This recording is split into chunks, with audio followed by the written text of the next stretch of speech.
नमस्कार। प्रसंगवश आज यदि आपके मन में ऐसा कुछ आता है कि भाई आयुर्वेद में कहीं पर भी ट्यूमर के विषय में कहीं कुछ नहीं लिखा हुआ है, यदि आप ऐसे सोचते हो तो आज मैं आपके सामने कुछ चरक संहिता के जो सूत्र है, जो उसकी जो व्याख्यान है, उसको लेकर के आया हूँ। उसके कुछ संदर्भ को मैं आपके सामने रखूँगा और मैं ये बताने का प्रयास करूँगा कि कुछ ऐसे अध्याय और सूत्र हैं जहाँ कैंसर के बारे में बताया गया है और उसकी चिकित्सा के बारे में भी बताया है। लेकिन ये है कि चूँकि ये संस्कृत शब्द है, बहुत पहले लिखा गया है, जब कैंसर नाम का कोई ऐसे अलग सा कॉन्सेप्ट नहीं था, उसका नामकरण कैंसर के रूप में नहीं हुआ था, तो जाहिर सी बात है कि तब ग्रंथ में कैंसर की कोई बात नहीं थी। कुछ लोग कर्कट रोग कह करके भी कहते हैं, बट मुझे एक सूत्र समझ में आया, मैं आपको पढ़ के भी इसको मैं व्याख्यान करके भी सुनाऊंगा, आपको अच्छा लगेगा। और अगर आपके समझ में आए तो आप कमेंट में ज़रूर लिखिए कि भाई ये हाँ, कैंसर का जो चिकित्सा विधि है वो यहाँ बताया गया है। तो देखिए ज़रा, मैं आपको बताना चाहूँगा चरक चिकित्सा स्थान अध्याय नंबर 12 जहाँ स्वयं चिकित्सा विधि बताया गया है, वहाँ एक ये सूत्र है, शेषे कृते पाक वसई न सीरिया ततः क्षतुत्थ प्रसरेद विसर्पः। ये 84 और 85 वाला जो सूत्र है, इसको आप ध्यान से देखिएगा तो यहाँ आपको ट्यूमर होने के बाद, ट्यूमर बिगड़ने से जो कैंसर होती है उसके बारे में हूबहू यहाँ लिखा हुआ है। तो देखिए जरा, विमर्श आचार्य क्या लिखते हैं,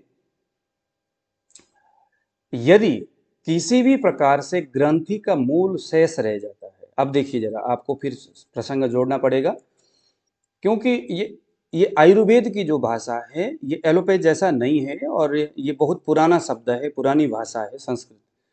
इसको आज के संदर्भ में हमें इसको ला करके जोड़ना होगा। तो यहाँ क्या बताएगा, ग्रंथि रोग, तो ग्रंथि को एलोपैथ में ट्यूमर बोलते हैं।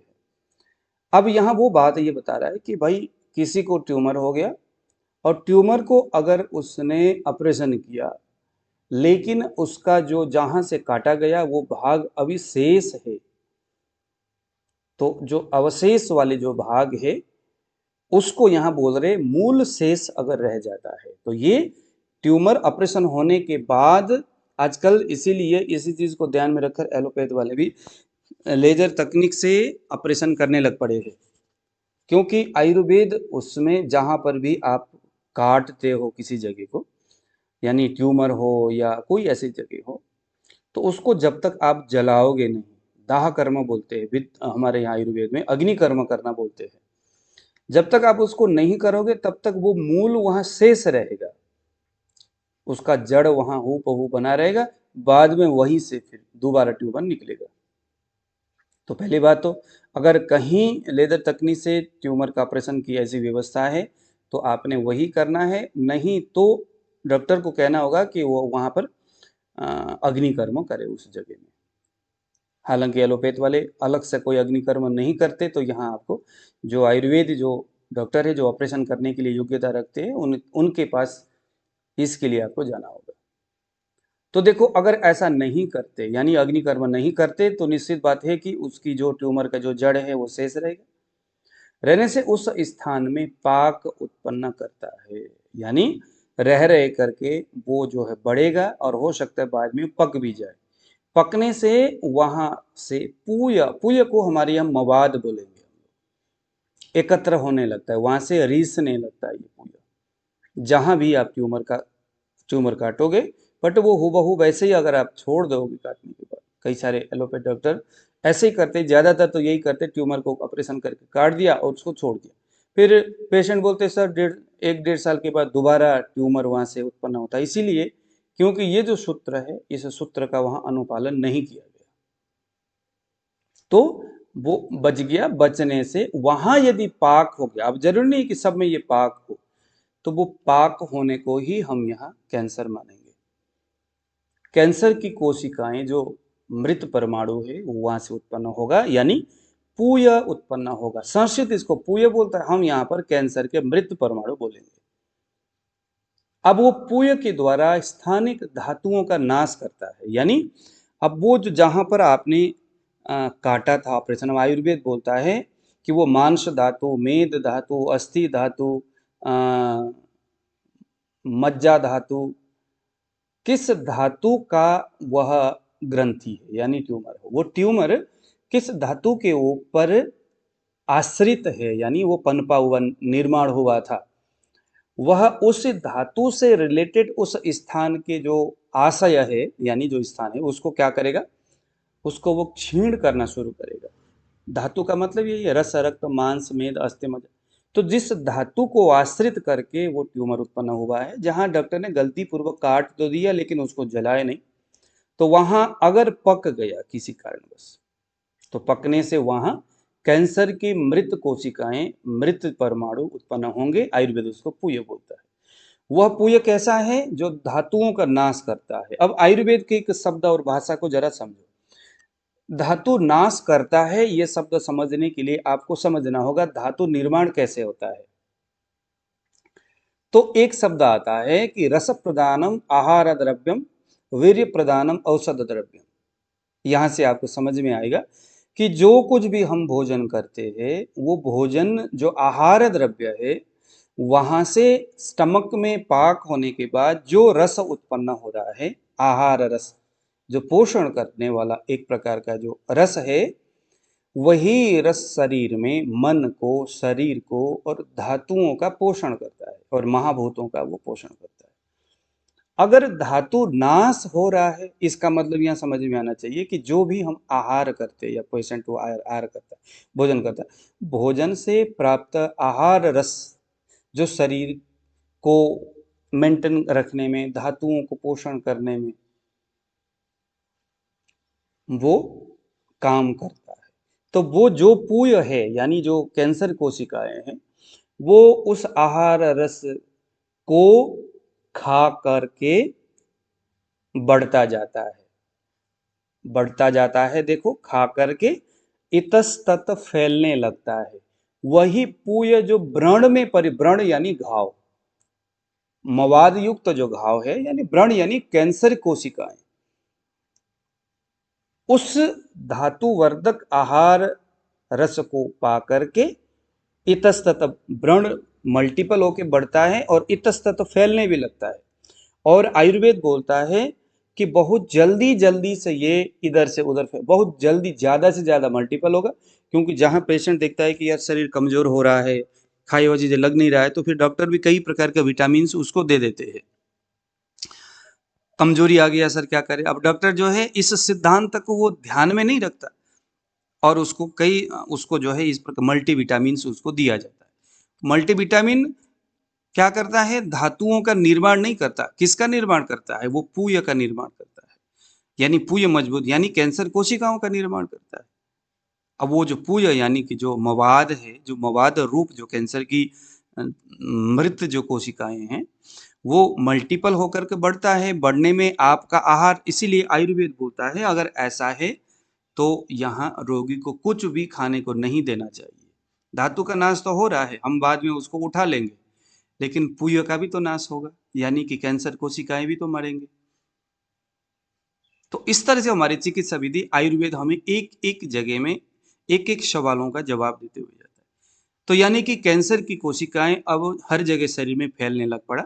पहले ब्रेस्ट कैंसर था, तो बाद में वो धीरे धीरे वहां से मवाद, यहाँ आयुर्वेद इसको पूय बोलता है, तो कैंसर की कोशिकाएं, कैंसर की जो मवाद है, वो जगह जगह अब ये फैलना शुरू हो गया। तो जो फैल रहा है शरीर में पूय के रूप में यानी मवाद के रूप में अगर कोई फैलता है, तो आयुर्वेद में एक अध्याय है जिसका नाम है विसर्प। अगर आप विसर्प नाम के अध्याय में जाकर के उसको एक बार स्टडी करोगे, तो आपको समझ में आएगा कि ये फैलने की व्यवस्था क्या है। वो पूय बन के फैल रहा है। तो क्षतज विसर्प को अगर आप वहां पढ़ोगे, तो आपको वहां हिंट मिलेगा आज के संदर्भ में, क्योंकि अनुक्त भाषा है। आयुर्वेद कहता है कैंसर को, ट्यूमर को अनुक्त व्याधि के रूप में देखता है, लेकिन उसकी व्याख्या आयुर्वेद ने पहले किया है। बस उसको जोड़ने का काम एक योग्य चिकित्सक करता है, जैसे हम यहाँ पर अभी आपको समझा रहे। इसीलिए अब देखो जरा, हर एक शब्द आपके लिए यहाँ महत्वपूर्ण है। ट्यूमर के लिए, ट्यूमर के बाद होने वाली कैंसर के लिए। इसीलिए ग्रंथि रोग की चिकित्सा विधि के जानने वाले चिकित्सा, अब ये जो ग्रंथि रोग कहते ही आपको ट्यूमर समझ में आनी चाहिए।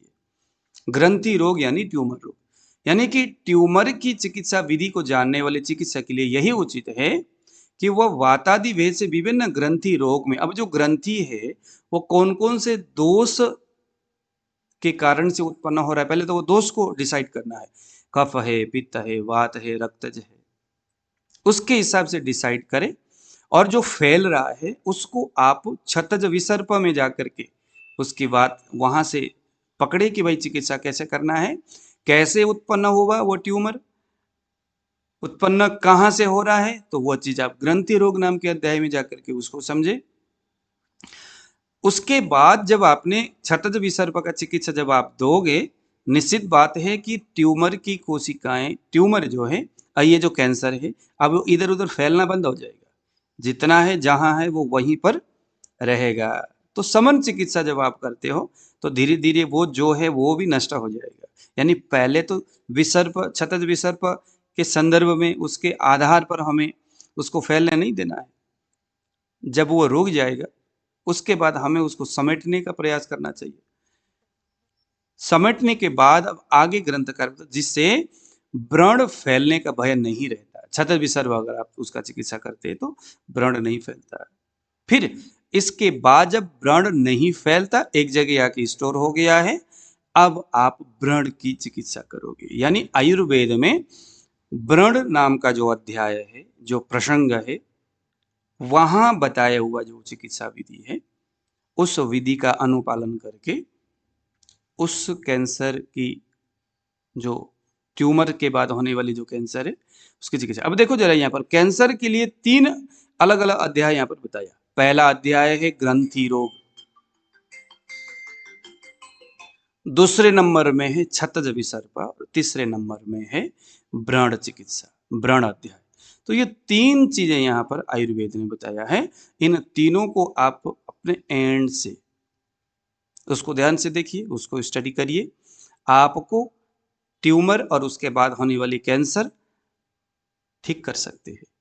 आ रहा है समझ में? तो इस तरह से आयुर्वेद में देखो जरा, अब उसमें भी अगला 86 देखिए जरा, यहाँ पर ये बोलते हैं कि भाई हाँ पेशेंट तो आ गया, लेकिन कौन कौन सा कंडीशन है शरीर में, कहाँ कहाँ अगर ट्यूमर हो जाए तो उसको ठीक नहीं कर सकते। सीधा बोल दिया कि भाई कुक्षि यानी पेट का कुछ हिस्सा, कुक्षि पेट के नाभि के लेफ्ट और राइट में कुछ पॉइंट है, पेट में, गले में, और कुछ दूसरे जो सद्य प्राणहर मर्म आयुर्वेद ने बताया है, वहां अगर ये ग्रंथि उत्पन्न होता है, कुछ विशेष उसकी जो वो भी उसकी जो स्वरूप है वो भी बताया है, मोटा हो, स्पर्श भी खुरदरा हो, तो ऐसे कुछ है, जैसे बच्चे, एकदम वृद्धा, बहुत ज्यादा दुर्बल, तो इनके लिए असाध्य माना गया है ये ट्यूमर और उससे बनने वाली कैंसर। क्योंकि यहाँ पर जो चिकित्सा की व्यवस्थाएं हैं वो उसी हिसाब से होगा। तो अति बहुत छोटा बच्चा है, बहुत वृद्ध है और बहुत ज्यादा दुर्बल है, तो इन 3 व्यक्तियों में, और जो सद्य प्राणहर मर्म है वहां पर उत्पन्न जो ट्यूमर है उससे बनने वाले जो कैंसर है वो ठीक नहीं होता, बाकी हर जगह ये ठीक हो सकता है। तो आज का मेरा ये वीडियो बनाने का एक ही मकसद है कि आपको मैं ये बता सकूं कि भाई आयुर्वेद हर एक अनुक्त व्याधि को भी पहले से उसने व्याख्या करके रखा है। बस आपका काम है प्रॉपर हर रोज ये ग्रंथ, विशेष करके चरक संहिता, क्योंकि चिकित्सा के लिए चरक से बड़ा और कुछ नहीं, निदान के लिए माधव निदान, रोगों की पहचान किस तरह से किया जाए लक्षणों के आधार पर बताने वाला माधव निदान से बढ़िया और कुछ नहीं है। लेकिन रोगों की चिकित्सा के लिए जो सूत्र देता है वो चरक से बड़ा और कुछ नहीं। इसीलिए हमारे यहाँ पर प्रत्येक दिन चरक संहिता के ऊपर रात के 9 से लेकर के 10 बजे तक हर रोज क्लास होता है चरक संहिता का। बहुत सारे नवीन जो विद्यार्थी है जो आयुर्वेद सीखना चाहते हैं, अगर आप बीएमएस नहीं किए हैं तो भी चल जाएगा, किए हैं तो भी चल जाएगा। यदि आप आयुर्वेद सीखना समझना चाहते हैं और आप चाहते हैं कि यार मैं कम से कम उतना तक तो सीख लूं जितने से कि मैं अपने परिवार वालों को, खुद को बचा सकूं, समझ सकूं कि भाई, क्योंकि आजकल तो ये बहुत बड़ा व्यापार बन चुका है एलोपैथ में, ये वो सही सारी चीजें। अगर आपको समझ में नहीं आया, पता नहीं चला कोई चीज़, तो बुरा हाल हो जाएगा। जीवन भर कमाया हुआ पैसे एक झटके में उड़ जाएगा। बहुत हर हॉस्पिटल में जाइए, ऐसे ही हो रहा है। इसीलिए बस दिन का 1 घंटा आयुर्वेद के लिए दीजिए, क्योंकि स्वस्थ से स्वस्थ रक्षण, स्वस्थ रह करके जीवन जीना बहुत अच्छी बात है। जो स्वस्थ व्यक्ति है उसके स्वस्थ और अस्वस्थ व्यक्ति के शरीर में अस्वस्थता के कारण, इन दोनों का रक्षा आयुर्वेद करता है। आज दीजिए विदा। आने वाले समय में कुछ इसी तरह की चीज़ों को लेकर के मैं आपके सामने उपस्थित रहूंगा। आपके मन में कोई सवाल है, कोई चीज़ें आप ढूंढना चाहते हैं ग्रंथोक्त संदर्भ में, तो कमेंट में लिख सकते हैं, मैं उसके ऊपर कुछ वीडियो बनाऊंगा।